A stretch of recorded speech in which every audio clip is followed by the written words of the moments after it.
Bismillahirrahmanirrahim. Assalamualaikum warahmatullahi wabarakatuh.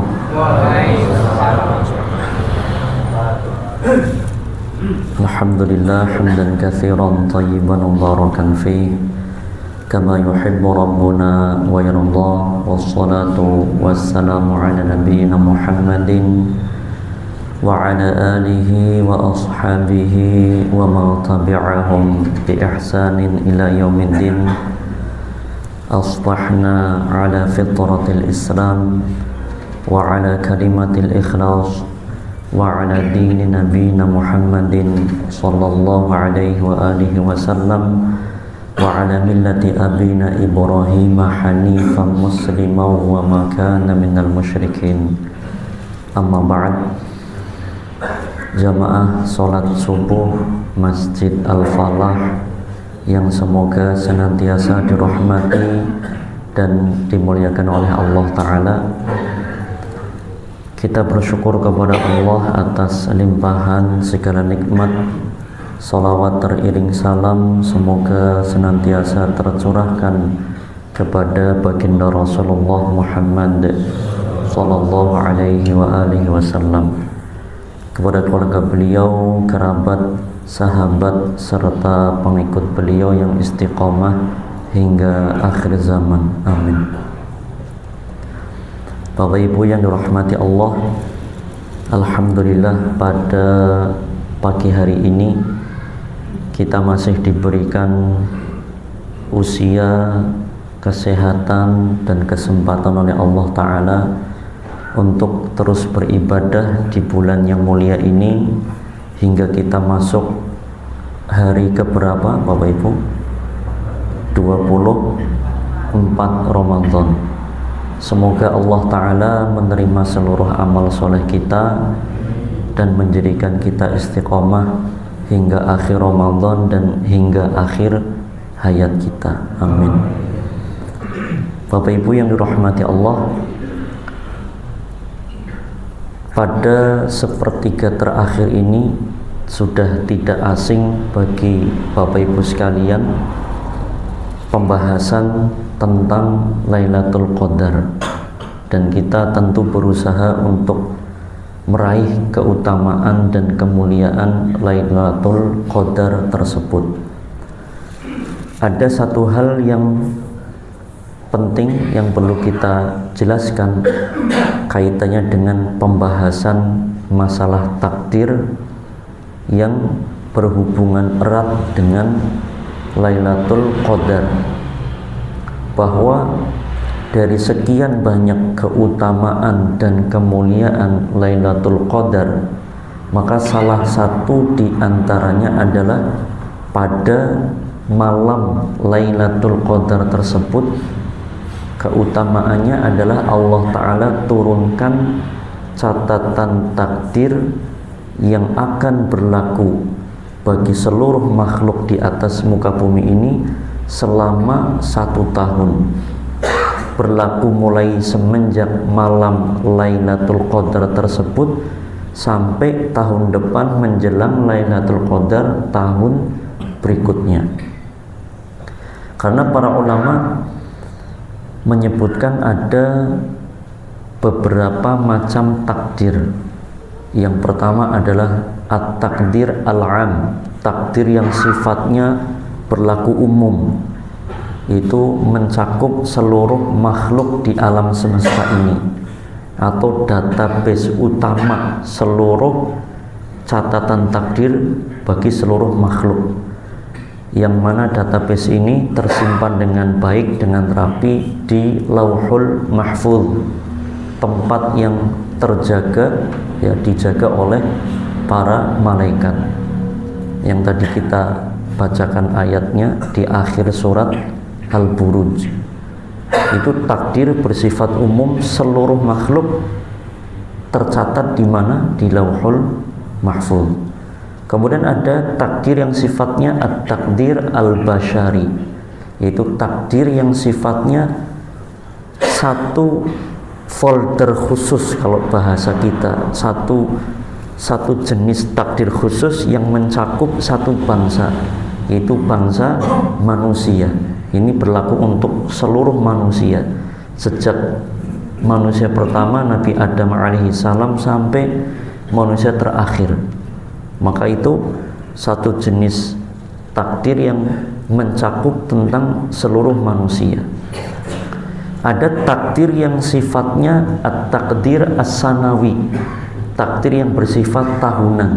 Nah, inilah catatan takdir yang berlaku setiap tahun, di mana catatan takdir tersebut diambil dari Lauhul Mahfuz yang berlaku 1 tahun di atas muka bumi ini, berlakunya diambil oleh para malaikat atas perintah Allah Ta'ala, diturunkan pada malam Lailatul Qadar, yang mana pada hal ini ya Allah Ta'ala menjelaskan tanazzalul malaikatu fiha, tanazzalul malaikatu warruhu fiha biizni rabbihim min kulli amr, yang artinya para malaikat termasuk ar-ruh yaitu malaikat Jibril alaihissalam berbondong-bondong turun ke atas muka bumi ini ya, dan jumlah para malaikat sangat banyak ya, dan sebagian malaikat tadi turun ke atas muka bumi ini. Di antara tugas dan fungsi mereka adalah apa? Bi'izni rabbihim min kulli amr, atas izin dan perintah Allah Ta'ala, min kulli amr, yaitu untuk menurunkan berbagai catatan takdir yang akan berlaku di atas muka bumi ini, min kulli amr, dengan ya membawa segala perintah tadi, catatan takdir tadi ya, atas perintah Allah Ta'ala. Di dalam ayat yang lain pada surat Ad-Dukhan ayat 4 Allah Ta'ala menjelaskan fiha yufraqu kullu amrin hakim, pada malam tersebut, pada malam Lailatul Qadar tersebut dijelaskan seluruh perkara-perkara yang penuh kebijaksanaan atas perintah Allah Ta'ala, yaitu maksudnya malam itu diturunkan catatan takdir yang berlaku untuk manusia selama 1 tahun. Ada lagi catatan takdir yang lain yang bersifat at-takdir al-umri, yaitu takdir yang bersifat personal, berlaku untuk umur satu person, satu individu manusia, yang dijelaskan dalilnya dalam hadis yang sering Bapak Ibu dengar, bahwa ketika janin itu usia 4 bulan maka ditiupkan roh dan dicatat ya takdirnya. Nah, itulah takdir ala umri, takdir yang bersifat personal untuk satu individu. Ada lagi takdir al-yaumi, yaitu takdir yang sifatnya harian ya, sifatnya harian. Ini lebih umum untuk seluruh makhluk di atas muka bumi ini, tapi spesifik berlaku 1 hari, di mana dalilnya Allah Ta'ala menjelaskan ya di dalam surat Ar-Rahman, kulla yaumin huwa fi sya'n, bahwa setiap hari Allah Ta'ala di dalam kesibukan. Loh, Allah sibuk? Iya, Allah Ta'ala sibuk di dalam mengurus seluruh makhluknya. Allah sibuk? Iya, karena Allah mensifati hal tersebut di dalam ayat ini. Namun Allah tidak pernah merasa repot, payah, kesulitan, keberatan, tidak. Beda dengan kita makhluknya. Kita sibuk ya, Pak dening orang ngaji anu sibuk, Pak dening orang traweh lah lagi sibuk, Bu dening boten ngaji nah lagi repot Mas.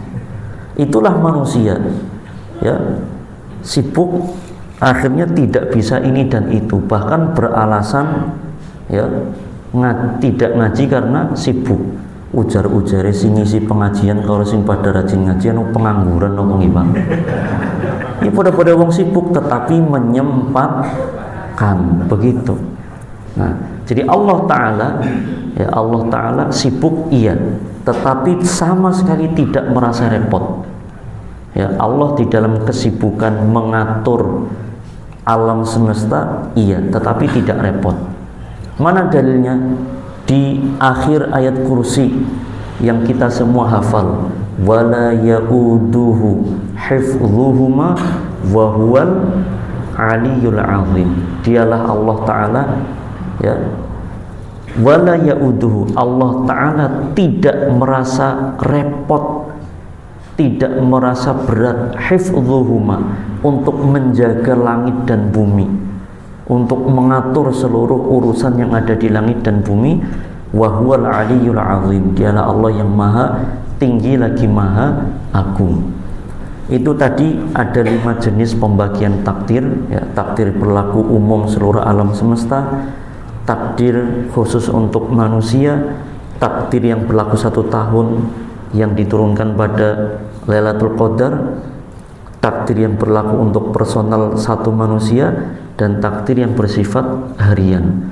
Jika kita telah memahami jenis-jenis pembagian takdir ini, maka akan lebih memudahkan kita memahami iman terhadap takdir dan bagaimana cara kita memahami perkara tentang takdir.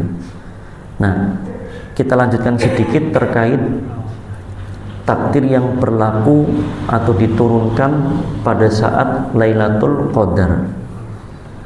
Kita diperintahkan untuk memaksimalkan amal soleh pada malam Lailatul Qadar, karena itu adalah kesempatan yang sangat mulia.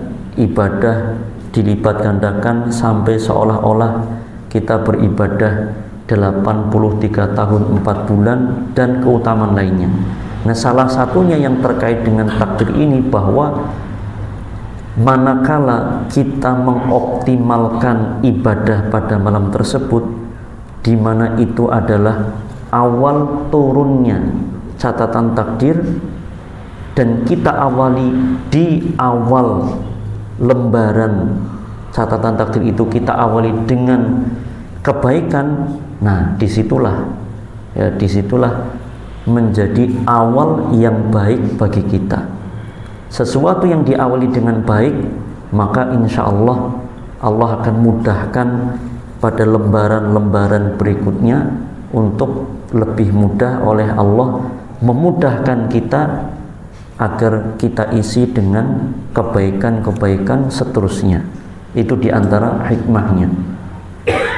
Dan ada satu terkait Lailatul Qadar, satu hal yang menjadi tambahan penjelasan. Mungkin Bapak Ibu terkadang ada yang bertanya-tanya, ada nggak sih tanda-tanda Lailatul Qadar? Ya, mungkin ada yang bertanya-tanya. Maka jawabannya ada. Namun karena ini adalah perkara yang gaib, maka harus dengan landasan atau dalil yang valid, yang bisa dijadikan rujukan.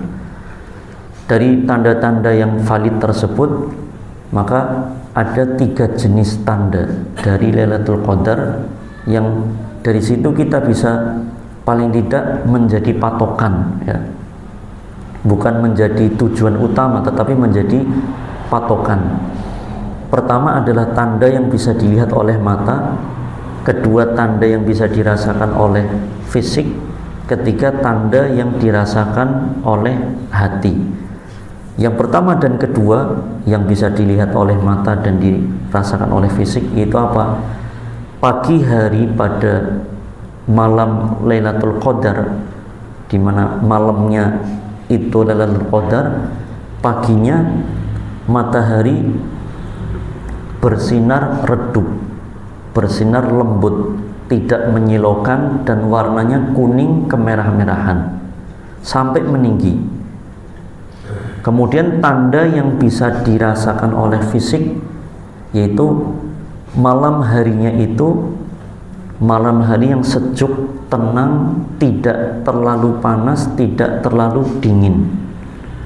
Nah, ini dilandasi oleh beberapa dalil, diantaranya pertama hadis yang derajatnya hasan, riwayat Imam Abu Dawud At-Toyalisi, Imam Ahmad Al-Bazzar At-Tabrani dan yang lainnya, Nabi SAW menjelaskan, Lailatul Qadri Lailatun Samihah Tolqah La haratun wala baridah Tusbihu syamsu sobihataha Du'ifatan hamra.